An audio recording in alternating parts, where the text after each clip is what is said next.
Yeah.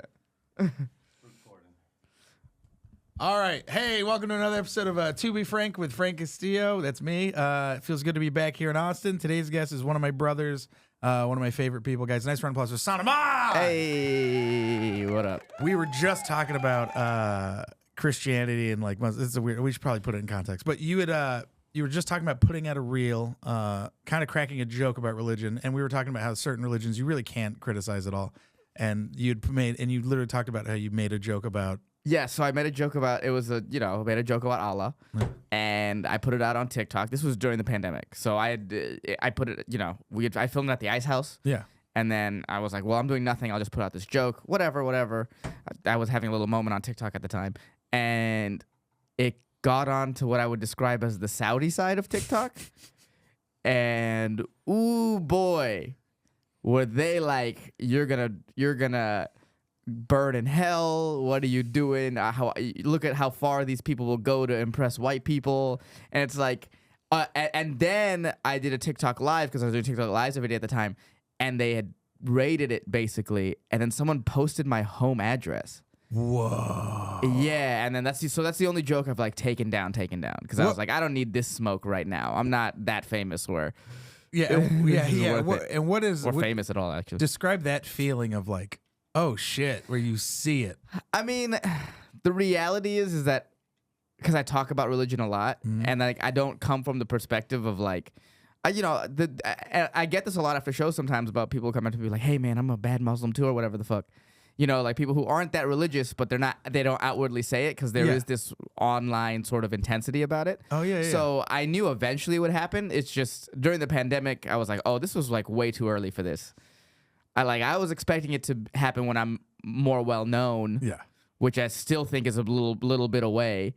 Not just have to move back in with my parents during the pandemic. Here's this joke that I didn't think much about at the time. Yeah.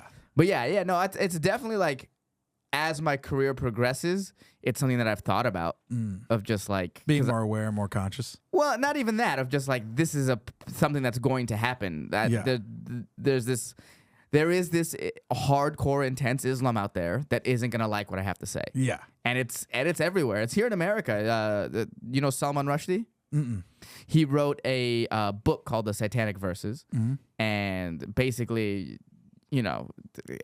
kind of critical of Islam. Basically, said the Prophet Muhammad wasn't as mentally strong or whatever, like a bit of a con man. I read the book a long time ago. I didn't like it at all. Yeah, but the only reason I read it is because when they put it out, the Iranian government put a fatwa against him.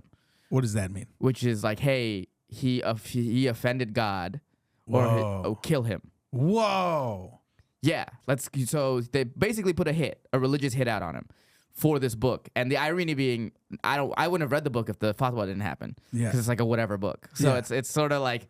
They created the demand for the book, which if you didn't want to, you should have just said nothing. Yeah. But point being, fast forward to I think 2022, he's giving a speech. So he leaves Britain, or he leaves that part of the world. I don't know if he is in Britain, but he leaves.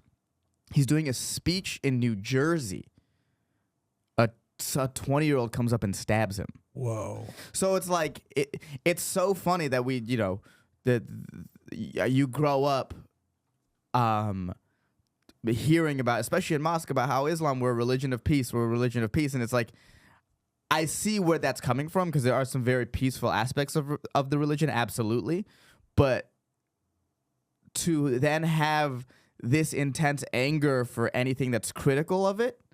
Or like, when Charlie Hebdo drew the Prophet Muhammad and they ended up killing the people. Yeah, that was wild. And it's like, if you're a religion of peace, then the majority of people should be condemning these acts instead of being like, well, that's what happens. It's like, that's not what's supposed to happen. We're supposed to be this peaceful thing. And yet there's no large voice being like, hey, it's okay. These people are critical of us. Just kill them with kindness and not actually kill them. You know who's really good at that is the Mormons. That is actually, I grew up around a lot of Mormons, and I remember they fully accepted me. They put me in plays. I was in the church with them, just hanging out, and I never ever converted, and it was never like a pressure, but they were like, It was very like family, nice and welcoming. Well, I mean, that's listen, religion in a micro scale like that is usually very welcoming. Yeah. You know, if you grew up around a lot of Muslims, it would probably be the same way. But what I'm saying is, like, on the overall scale, like, the Book of Mormon comes out, which is a musical making fun of them. Absolutely criticizing them. Yes, absolutely criticizing them. And what do?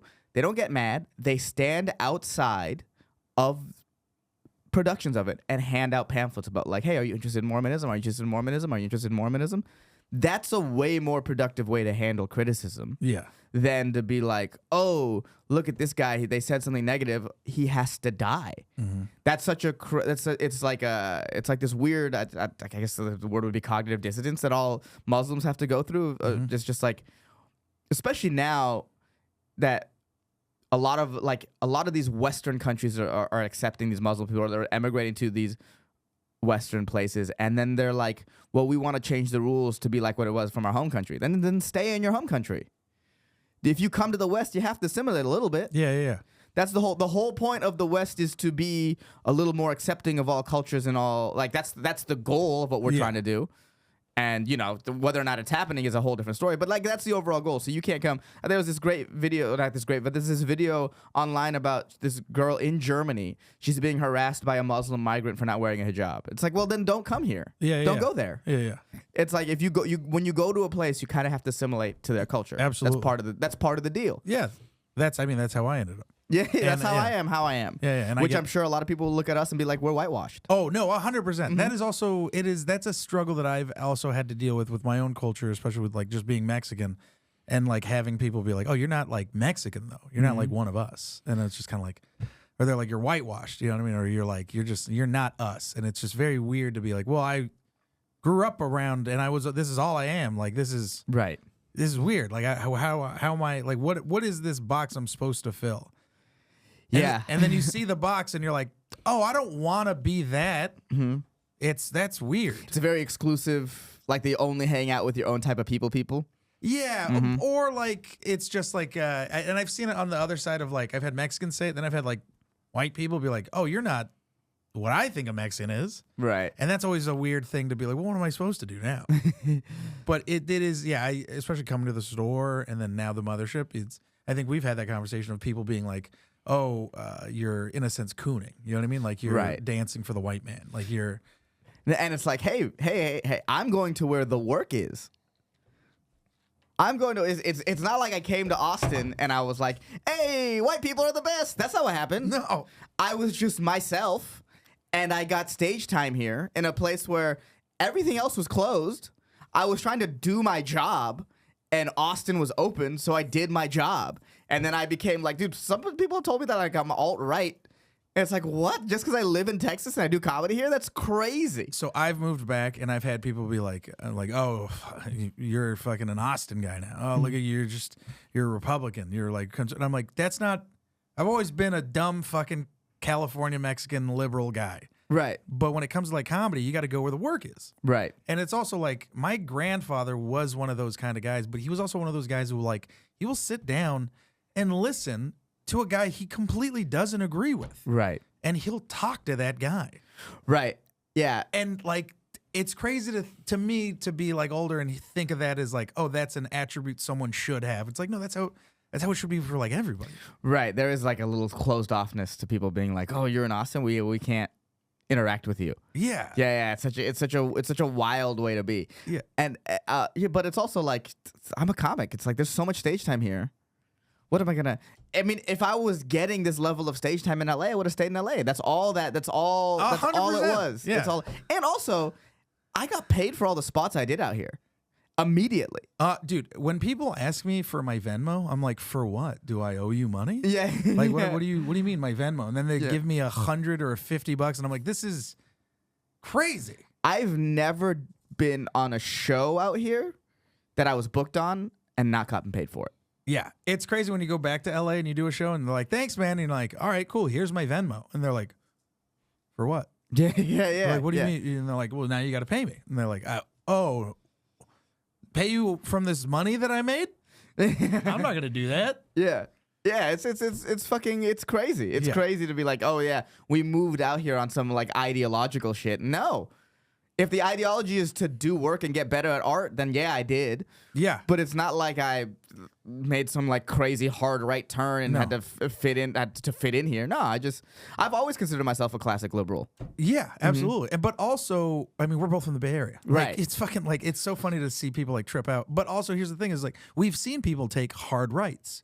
There's comics we know who have taken hard rights, whether they be open micers or whoever, and they fall kind of where they fall. They never like get any, you know what I mean? Or Well, they just get, they stuck in their own audience. Yeah, well, there's people who make like political grifts. That's for sure. Yeah, That's always a thing. And but I will say this: it's like it's so from what it's seen is it's like there's like a big difference between liberal and the Democratic Party because it's I've always considered myself a liberal, but to me that's been like anti-big pharma, free speech, anti-war, and that's not what the Democratic Party is. No, not anymore. But it's like now I'm seen as just because I break with that.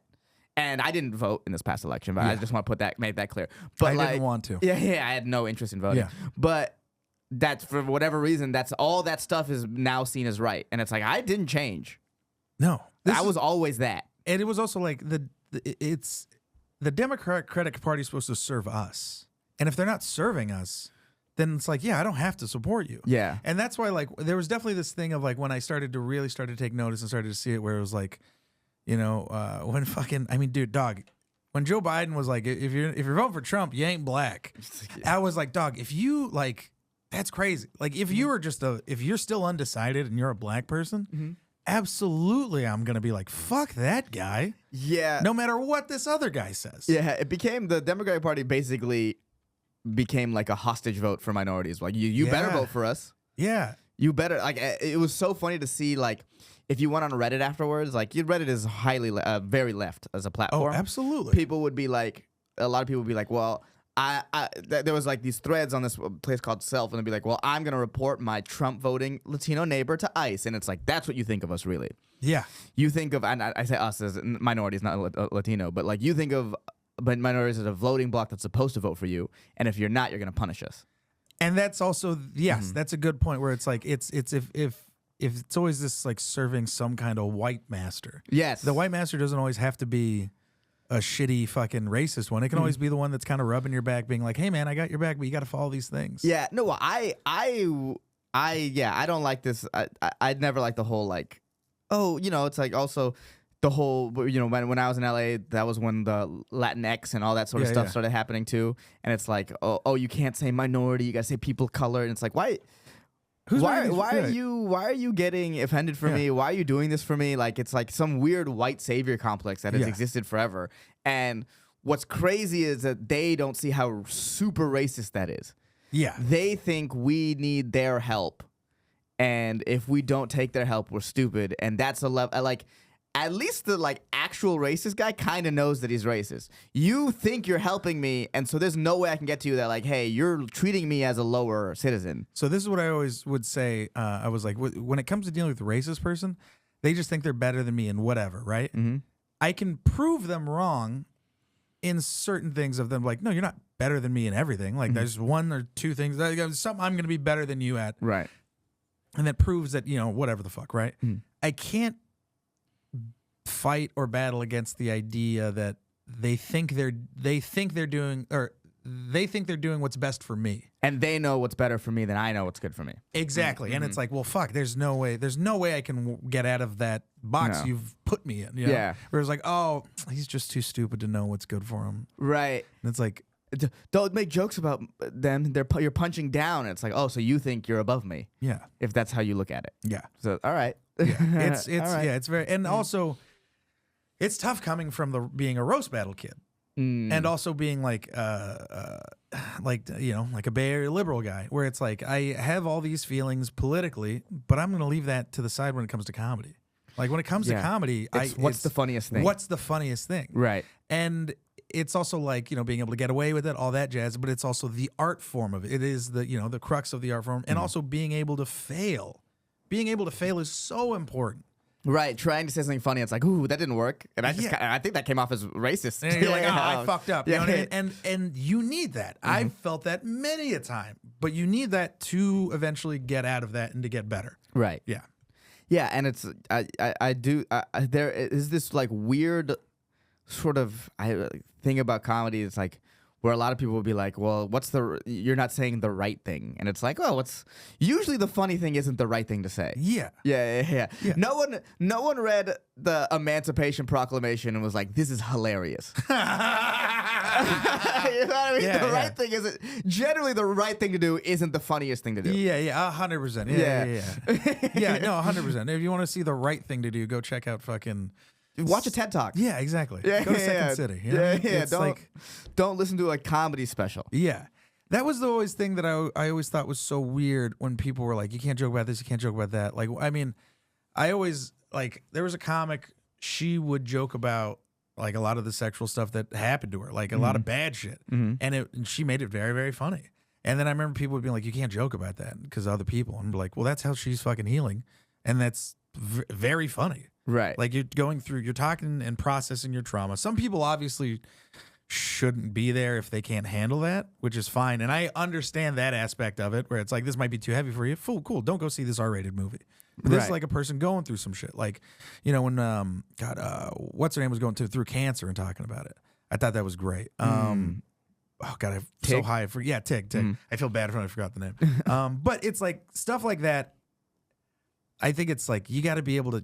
It's just whatever the funniest thing is. Yeah, I just think if you're at a comedy show, you just you have to be willing to expect that the person on stage couldn't say anything. Yeah, and it's like you can't if you're not willing to hear an idea that you don't agree with, then a place where someone can talk about whatever is on their mind, it's probably not the right place for you to go. But also, just don't laugh. Oh, yeah. You can also just do that. You can also just not like it and move on. Yeah, just don't laugh. And that's the crazy thing is, like, everyone feels like they have to have an opinion in a place where they spent $100 to not have an opinion. Yeah, to be quiet. To be quiet. Yeah. It's crazy. Well, you know, everyone feels like they can't have an opinion because anyone can put on a headphone and talk into a microphone. Yeah, I know, right? Yeah. So, you know, it's all that's not their fault necessarily. I guess you're right. Yeah, but you can't fault them to be like, I deserve an opinion while we just say our opinions out loud. Like, well, I'm paying monthly to Libsyn to do that, and they aren't. No. Yeah, well, but that is a right place. We're not having this conversation in an audience. Yeah. Which, by the way, dog, imagine getting heckled by two people just starting a podcast in the audience. I truly wouldn't know how to handle this situation because if you start lighting them up and then they just hand you a microphone, you're like, oh fuck, I wouldn't mind being a guest on whatever this is. You know? Yeah. Can I promote my stuff at the end? If I can promote my stuff at the end, the Hecklecast. Yeah. Where are you performing next? Actually, right now. Once this ends, I'm gonna go and do it. Man, that was such a fun start to this. Man, we got like so deep and heavy, and then, man, God, I always love hanging and talking to you. You always were one of my favorite people to work with because you were a very good employee. Yeah, I think it's like a little bit autistic where it's like I can't goof off until I get the work done because to me, I'm not a big procrastinator because like I realized like if I got the work done up front, I had more time to goof off on the back end. You can't see my wife, but she's like, thank God, Ehsan. Yeah, dude, because this is when I learned this in college. So we had this class called Hume, and we had to write these big essays. And everyone would wait till the last 2 days to write the essays. I wrote the essays the second we got it. I got it, like, given to me. And so by the time everyone is like, and also I don't have the time crunch, so I can sort of take my time, but also just got it done quickly. That time everyone's writing and going crazy, I'm chilling, I'm playing video games, I'm getting high, I'm enjoying my life. And it's like you know what it is? It's like eating vegetables. It's like if you eat it up top now, the best at the meat and potatoes are later. Yeah, so I'd always eat the marshmallows early. I'd eat the marshmallows first. Yeah, so it's like that's how I've always been as a worker. Yeah, it's like if I just do my stuff now, I don't have to worry about it later, and I can just chill. Yeah, and talking to you about art and just comedy and philosophy, especially those back doors, I feel like those days. I mean, it's I feel like we're fucking old now, but yeah, we are. Truly, college. It felt like because I felt like one, I was challenged. Two, comedically, I was challenged, especially in the way of thinking and the way of performing.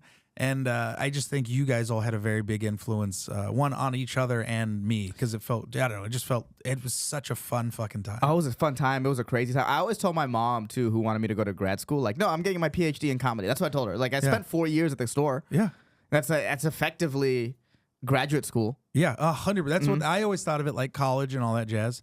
Like when they were when I remember going to community college and they're like, this is what it takes to finish your degree or whatever you're going to try to pursue. And I remember looking at that time being like, fuck that. That's so long. Yeah. And I think it was only 2 or 3 years, 4 years max. But then when they told you the average time or whatever at the store, and if I look at all the time I've put in, I was like, yeah, that was absolutely worth it. A decade? Of course. And it was a lot of fun. The stories that you have are fantastic. And then we were there at a time when it was insane. It truly was the golden. I would argue the best time at the store. I mean, we were also there, so I would argue that as well. No. I'm just kidding. Yeah. I mean, I'm sure there were times in the 70s, and I'm sure like there were also other times at the store, but I will say this, we were definitely in a golden era of it. Absolutely. I mean, For sure. even then the big greats from back then, we got to see them again and meet them at the store. They came back. Dude, remember when Jim Carrey came? Yeah, that was I have a great picture of me with Jim Carrey. Yeah, that was fucking crazy. I mean, God, who else was that came that was like, that really blew your mind? Because I got to see Carrey and one of the Wayans brothers. I got to see him talking at the back door for the first time in like years because they were filming for the doc, and it was so crazy to watch because it was like Jim and him talking, and you could see them like reconnect like old door guys, and they were having the same conversations we were having in the sense that like they were like, you remember that one fucking weird guy? Whatever happened to that guy? You remember that one guy that was fucking like doing the open mic? So this was Mitzi Shore's memorial. Me, Steve Fury, Derek were at the belly room. That's our shift. And so we're looking at into the parking lot where everyone's coming in, and we're just shitting on everybody. Like door guy, we're just shitting on everybody, yada, yada, yada. Then a voice is like next to us and starts shitting on him with us. And it feels like we're 4 door guys, right? And at a certain point, Fury hits me, and I look over, and it's Jim Carrey. So it's me, Jim Carrey, Fury, Derek, all just shitting on these people like we're door guys.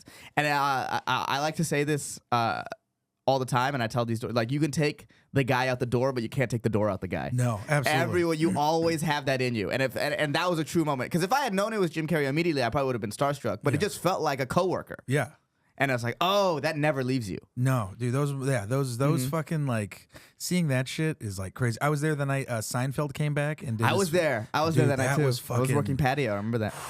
Man, he tells the whole story about everything, and then it just builds and builds, and it was just so great. And how he would never want to perform here, how he didn't like Mitzi Shore. What was the story? The story was like Mitzi was like, you look like no one's ever been hard on you, or like no one's ever stood in your way. She said, you look like no one's ever told you no. Yeah. And I'm that person. Yeah, and then I think it came out like on her deathbed. The biggest regret she had was not passing Seinfeld, which is very funny. But she was also right. Yeah, like that. Also, clearly listening to him talk about it on stage is like, oh, this fueled you. Yeah, this fueled you in the way that she kind of wanted it to. Yeah, God. That was crazy. Yeah, it was so wild. That was a crazy day. I remember that. Yeah, truly some of the most magical moments at that place. I mean. When Rogan first came back, by the time I got there, he had already been back. Oh, really? Yeah. Oh, okay. He had just come back. Oh, okay. So, the first OR shift I worked wasn't sold out. Oh, yeah. That's the level that it was. It was like no one was sitting on the sides, everyone just in the middle. And then over time, I slowly been like, oh, this is just packed every night. Yeah. Yeah, but so Rogan had just come back. Okay, cool. That's yeah. I was there before. I was there when Tommy was there, and then I was there before the consultants came. And then Tommy got fired, and then the consultants then became Eric and who's the other guy? No, Eric was the guy. Yeah, Eric was the consultant. Yeah, Eric was the consultant. Yeah, he stayed on, and the rest they just sort of they all dipped. Yeah, Adam became Booker, and then everyone moved up. And then when we came back in Mitzi's the other night, it was me, Mitzi. It was me, Eric, Jay, and Saul, and we were just telling stories about like Eric and like when he wrote me up, and then like just like the best times we ever had with him, and like I attribute Eric to being like one of the managers in my life that made me be an adult and grow the fuck up. You know? Yeah. I had a couple moments where like they were like, I got there when I was 22. Yeah. So they were like, hey, this is how you have to react to this, or we'll fire you. And it's like, oh, okay, I have to be a man. Yeah. Oh shit, I gotta be a man. Fuck, Dad. You Take care of it for me. I do want to bring up something that I thought was so beautiful, and I didn't realize you didn't know until I told you at Mitzi's, was the beautiful thing your mom wrote Oh man, about you on Facebook. It's somewhere on my phone. I have to find it. But yeah, it was incredible. Yeah, it felt great too, because one, it's like, it felt cool just because, your family. And then also it's like, I know, like, obviously the pressures of like, they wanted you to be a fucking doctor, all this jazz or whatever the fuck. Right. I might be confusing with Jay Mandium. No, you're right. They wanted me to be a doctor. Yeah, but they, they have all these expectations. Same thing with my mom. My mom had expectations, and then, you do this thing, and they're fucking terrified, and they don't understand. Right. And then that, like, watching made it just be like, oh, she's at least getting it or trying to. She knows this is something, and that this is big, and this is fucking. Yeah, she said something along the lines of, "Man, I wish I have to go back. It's somewhere on my phone." But yeah, about like how your kids may not follow your dreams, but their dreams are just as important to them, and so you have to learn to be outside yourself and support them. And I was like, God damn. Yeah, dude. Yeah, I'm getting choked up right now. But Yeah, it was like, it was like, I was like, oh damn, that's some shit. I sent it to my mom, and I was like, you fucking bitch. No, I'm just kidding. Oh, it's so fucking funny. All right, cool. You wanna get into it? Ooh, all right, cool. I know. I'm excited about these questions. Yeah, no, I'm also very, very stoked. This is this is fun. Ooh. Oh, yeah. So I'll give her the from a therapist. Yeah. Yeah. Let me give a proper introduction. So she's obviously my lovely wife, but nicknamed the Question Master by Matt McCusker. So okay. Officially for the first episode, the one who's been giving me all these amazing questions, my lovely wife, the Question Master. And I'm excited about this. Sorry. So the last time I went to a therapist, this was years ago, and this is in my early 20s, and I had this like prostitute habit back then, and I told my therapist about it, and he immediately started judging me like hard for it, and I left. I was like, I'm never doing therapy again. The fuck? You made me feel bad about this? Well, I don't know how to tell you this, but Hannah's a big fan of prostitutes. Yeah. So you're gonna be. She loves that for you. She really is stoked that she hopes you go back. Yeah. You know what? In the Me Too era, it was a way to avoid any sort of. This is a transaction, and there is explicit consent here. Oh my god, that's so fucking funny. Yeah. All right, I'm ready. What's something you value but struggle to actually live by? Fuck. What's something I value but struggle to actually live by? Damn. Sometimes like the idea of being honest and saying what's on your mind and being like strong for, like, I definitely value that, but I'm so bad at confrontation that like I'll avoid that. Like I will let myself sometimes be a doormat that people can walk on just so I can avoid any sort of uncomfortableness. Was there any like big confrontations you can that like you're like, oh, I may be right, but I definitely avoided this? No, it's okay. I would say more like in relationships, setting boundaries. Okay. That is where I can really struggle in, because it's like that's what really makes a relationship work, is a set boundary and like, do they respect it? Yeah. But then when you let them walk over you and then you try to set the boundary, it can be too late. Yeah, because then it almost seems like you're being weird because you're acting different. Yes, or you've now that you've given ground that instead of being proactive, you're reactive. Yeah. And people don't like it when things are reactive, because then that doesn't feel as genuine as me being like, well, I should have told you this bothered me up top.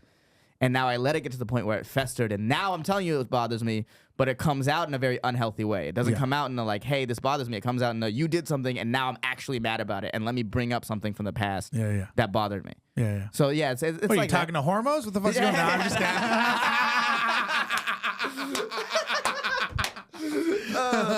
no, but it's like, it's just like the idea of like, I guess like, setting a boundary, but then like letting someone go past it and just being like, fuck, I shouldn't have done that. Yeah. But in my mind, I'm like, man, I really respect the people that can be like, Yeah, no, 100%. I get that. And it's tough. That's something I've always struggled with, was like, my my mom loves confrontation. She fucking thrives in it. Mm-hmm. Like if there's ever like an argument or like even in public, like someone starts chirping, like you can see my mom just like start to just like straighten her back. Like she gets like superpowers. Like she just fucking absorbs the energy of the situation. Right. And she can just thrive in chaos. Right. And I kind of the same, but it's also like, it's confrontation is easy for me when it's people I obviously don't know or like people I don't care about.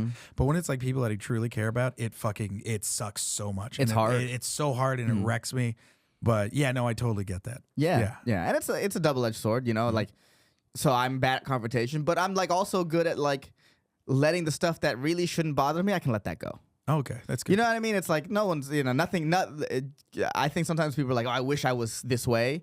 And they discount like, oh, the way you are, there are some good things for that. Yeah. Like there is some stuff that I've seen like more confrontation people like, oh, you didn't have to fight about this. Now it's a whole thing. Yeah. I'm good at letting that stuff go. It's like, And you've there's one thing about us being friends. I do appreciate you have a few times been like, hey man, this isn't, what are you doing? Yeah, this is not the battle to pick. Yeah. You've said those exact words to me multiple times, and I'm like, well, fuck. What am I gonna do with all this energy? Yeah. Right. That's the only thing you can do. That's the only thing you can do with that energy. Yeah, absolutely. Truly, as an artist, is create. Absolutely. Yeah. You have to learn to flip it and to create something. Absolutely. Yeah.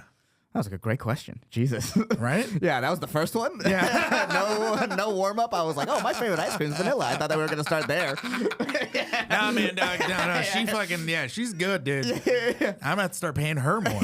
I've made grown men cry before. I get that. Yeah. What's the cringiest thing you've ever seen happen to someone else?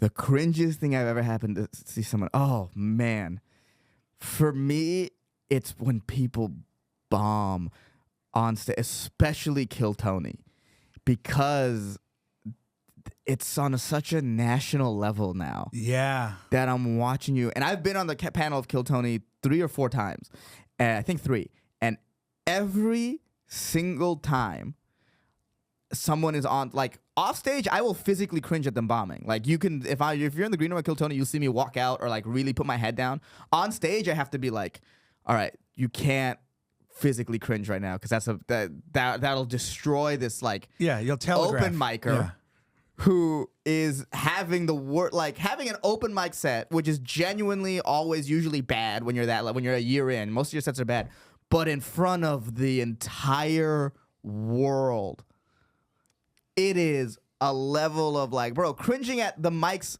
Local mics was always bad for me, like, bro, I'll sit and I'll watch them Kill Tony. It's like, oh man, and then sometimes they'll start singing, and you're like, no, don't start singing, no. Not like breaking out into song to just dig yourself out. Yeah, because I watch part of my blessed life. I guess I watch pretty much every Kill Tony live, so it's like. In the room, it's like extra like, oh, I gotta leave. I can't. Yeah. What am I doing? This is crazy to watch. It reminds me of so Hannah loves doing this to me. There's one specific episode of The Office that I can't watch. Is it Scott's Tots? Yeah. It cringes me so hard. I literally will yell at her. She'll put it on. I'm like, what are you doing? You can't. And then I'll have to like walk into another room because I just can't. It like, it just, I don't know what, it just fucking hurts me so bad. And she loves watching it. Right. At least that's fake. Yeah. Yeah. At least you're not week in and week out watching people's dreams die. What's do you have any memorable bombs that you witnessed at potluck at the store? No. Not at the store, no. At the mothership I've witnessed a couple. I witnessed this great. It was a bomb until it wasn't. He was doing magic.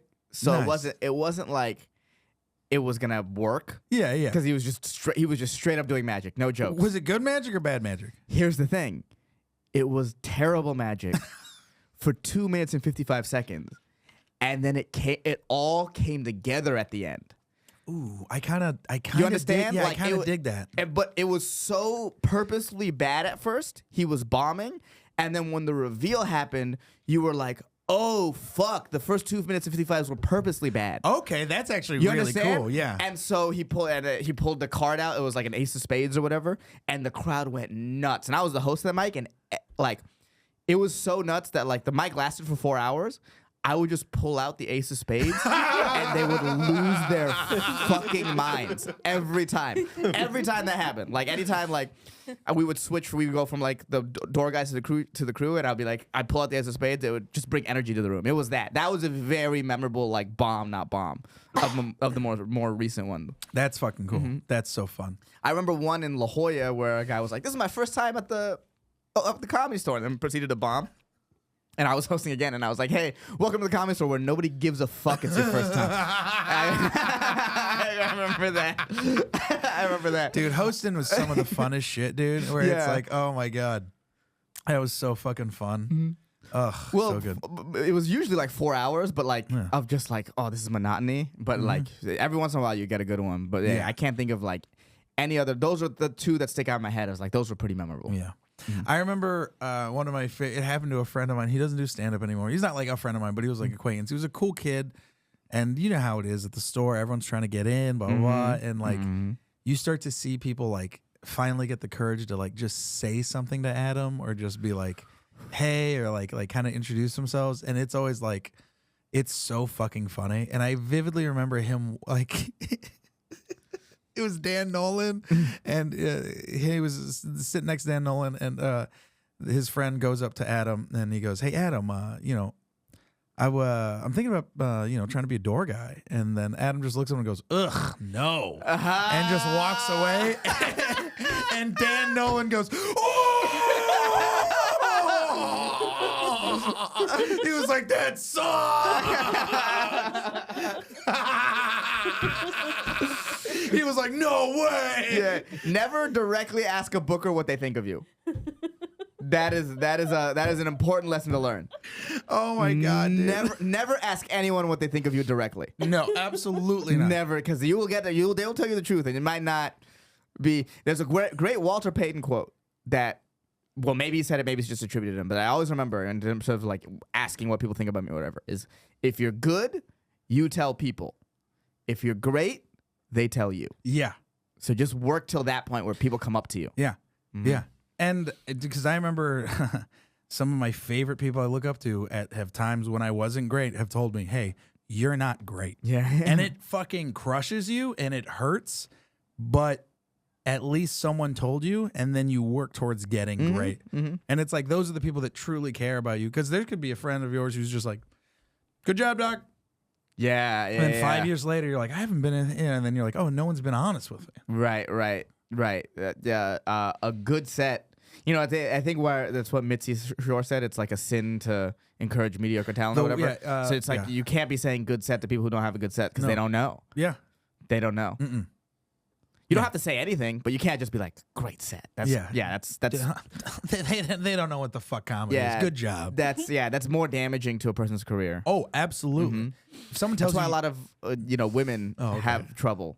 Yeah. Is because they're fucking dumb. No. No. I mean, sure, yes, but beyond their smaller brains.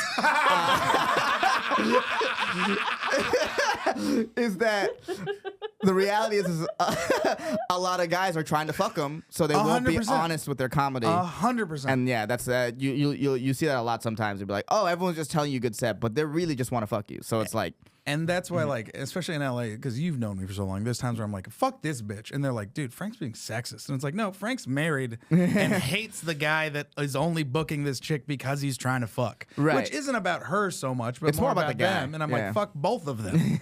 Yeah, that's more of the thing. It's like that's a, like there's a lot of minefields that you have to navigate if you're a woman in and that's one of them. You have to be honest with yourself in the way of like, am I doing well, or is this guy trying to fuck me? Yeah. Yeah. Man, I can't wait for this to get on Vulture. Yeah. Anyways, all right. So next question, babe. Well, speaking of women, what are 3 adjectives that would describe your history with women? 3 adjectives that would describe my history. Like your relationship history with women. Ooh, man, if I'm being real honest with myself. Yes. Cowardly. But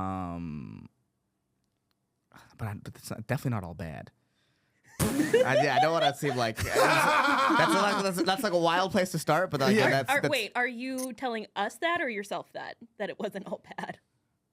No, I'm telling you that. Okay. Hey, I know it's not all bad, but like cowardly is a wild place to start. And I would be like, hey, I'm not like. Okay, so I go cowardly.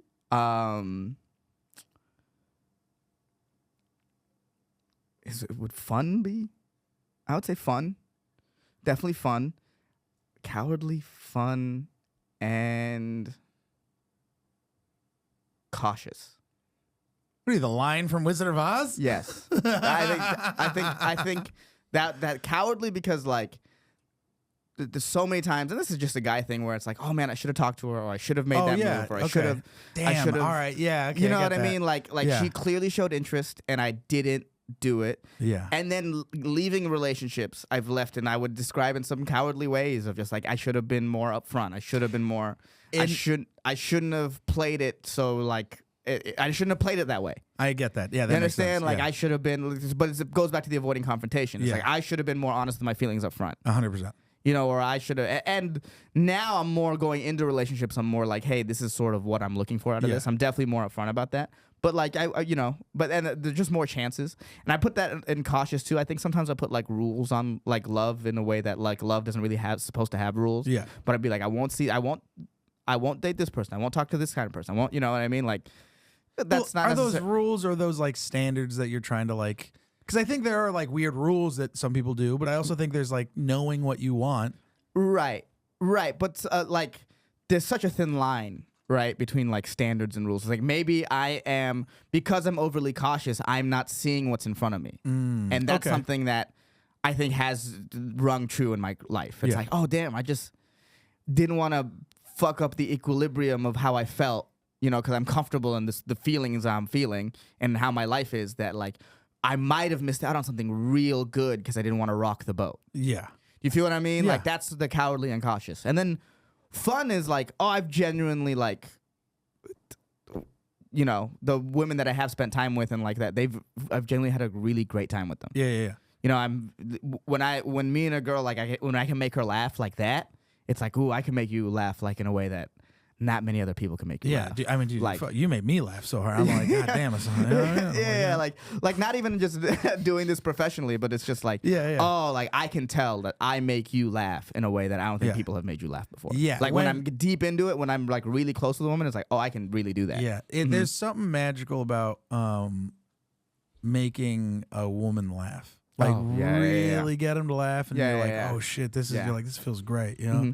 Or the you ever listen to the recordings and you get here at the end of like at the end of a bit, you hear that one lady laugh really loud, and you're like, that feels really good. Yeah. I could have fucked. Well,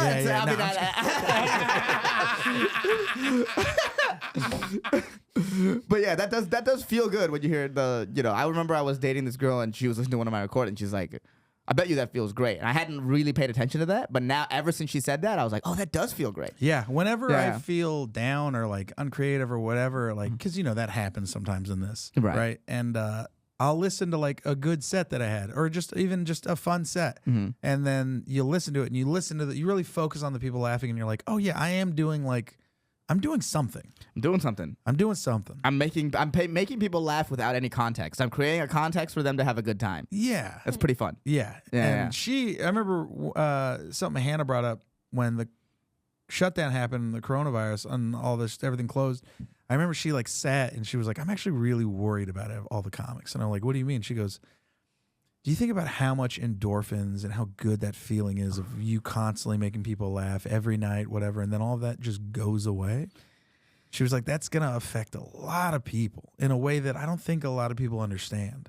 I mean, it broke some people. It broke some people. It really did. It really broke some people. I mean, there was a time we were watching comics we love, just jumping up and down on a trampoline on live, just fucking trying to fucking, you know. Anything. I was juggling on live, just doing anything. I was doing fucking, I started a podcast with fucking a guy in an audience. Right. But JP, my best friend. Oh, yeah. But it's like that's not the same as like going, it's still not the same as going up on stage. It's like that level of endorphin. That's why it's like, now that I'm on the road, I try to like at least walk around. Oh, absolutely. Before I go back to the hotel room after the show, or like at least if it's safe, I'll walk around the hotel at the very least. It's because it's like making because I go out with Duncan, so these shows are packed. Yeah. So making a packed room of people laugh, and then immediately going back to your empty hotel room So unhealthy. is devastating. I told Hannah, I called her. I was like, listen, I'm not gonna do it. Yeah.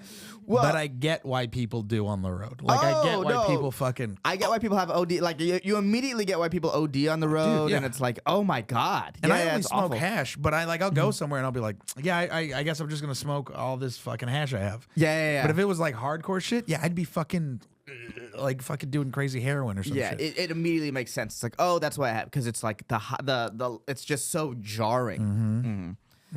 Yeah, it's so tough. One more? I only did 3. Oh, okay, that was great. Ooh, That was so Those were fun. good questions. Yeah, right? yeah. Very funny that I shit on women before getting the one question. I think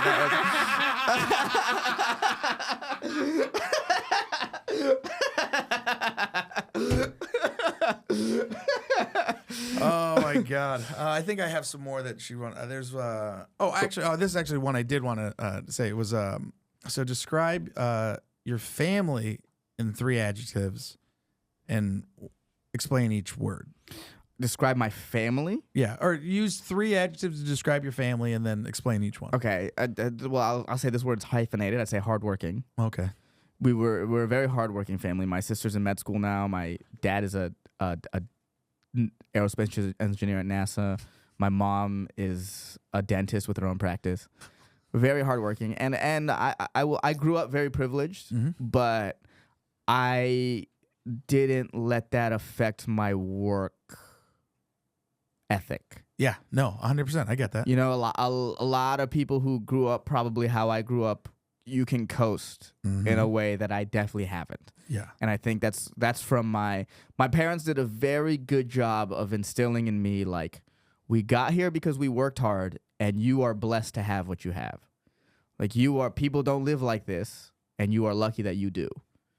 So I would say that, hardworking. Can you repeat that one more time? No, I'm just kidding. I would say funny. I would describe my family as funny. My dad is like really good at wordplay and like quick little jokes. That's him. Anything that stands out from like maybe like your childhood or just anything in general? No, that, they just so this is how it like.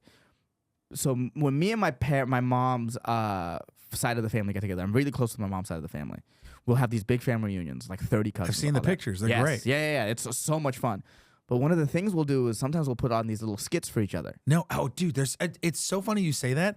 My stepmom's family is a big family. They do shit like that all the time. Yeah, we put on skits for each other, and my mom has to go last because you can't follow her. She murders every She time. murders. It's crazy how hard she murders. Like Rex. Dude, I want to see this so bad. Last time we had the last big sketch we did was my mom put her younger brother on trial for setting off fireworks near his kids. And it was this big trial. Like both sides, there was a lawyer on both sides. Was it one of your relatives? Because someone's Yeah. It's all brothers and sisters. There's 9 of them. They're all there. So one of the brothers was the defense lawyer. Yeah. One of the brothers was a prosecutor. And those are their real jobs. Yeah, that's not funny.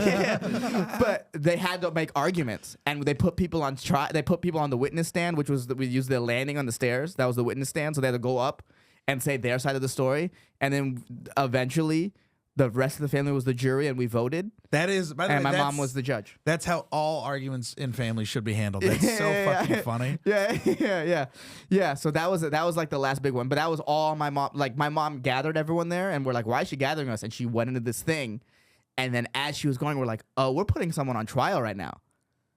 That's so cool. Yeah. She just had a dress and no one knew. So even the guy on trial had no idea he was on trial until my mom said, like, this is the reason for all this. And then when she said, like, you're on trial for the fireworks thing, one of the biggest laughs I've ever been a part of. One of the biggest laughs I've ever been a part of. That's so fucking funny. Yeah. That's so great. Yeah, so I would say funny, and I would say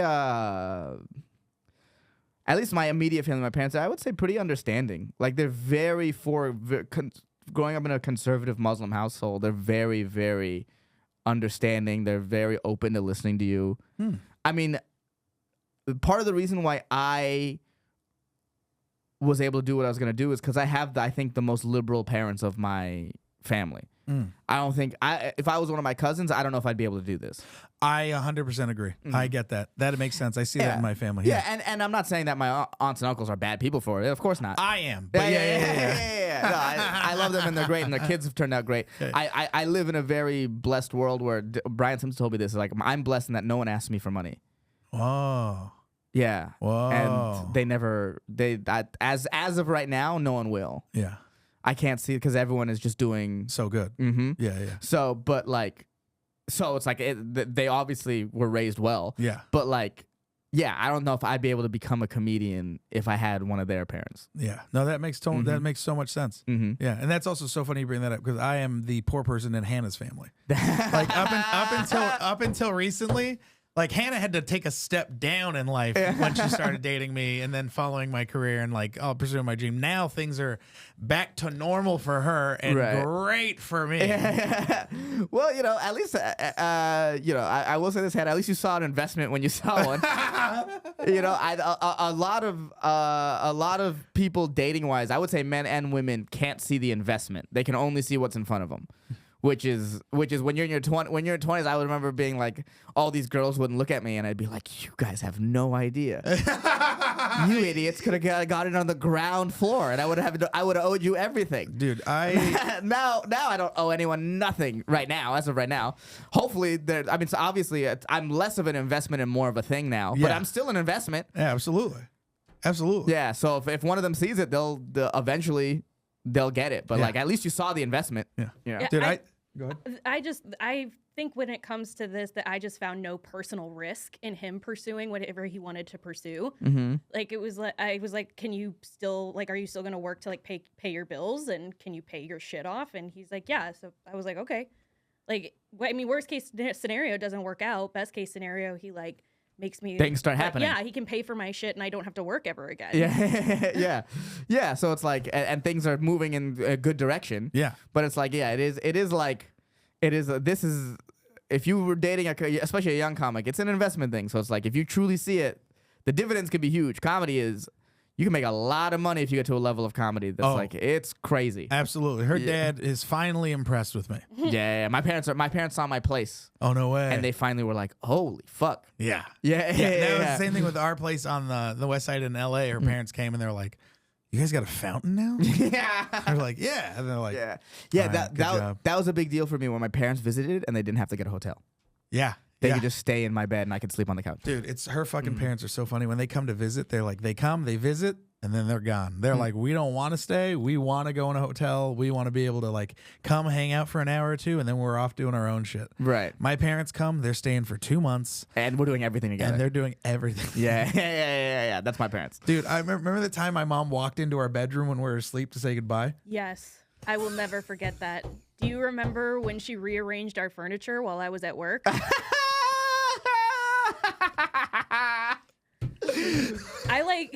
I was furious. That was one of the few times where I was so mad at you. I was so mad at you. I basically like pulled you into our bedroom by the ear and was like, what the fuck happened?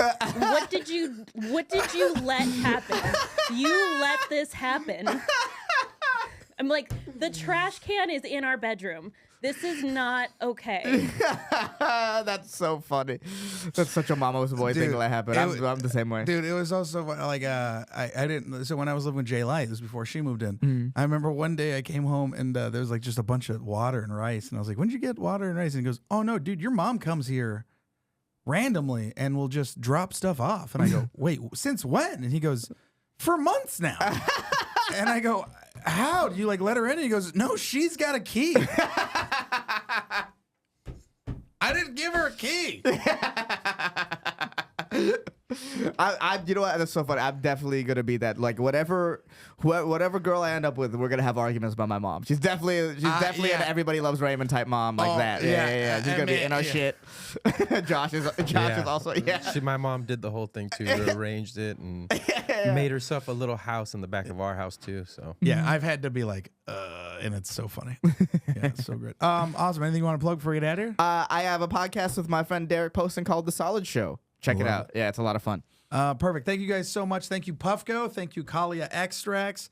Thank you, Alien Labs. Thank you, Josh. What the studio's called? Comedy Frequency. Thank you, Comedy Frequency. Dude, thank you so much for coming. Thanks for having me. This was a lot of fun. It's always so much fun hanging out with you, Doc. Hell Thank you. yeah.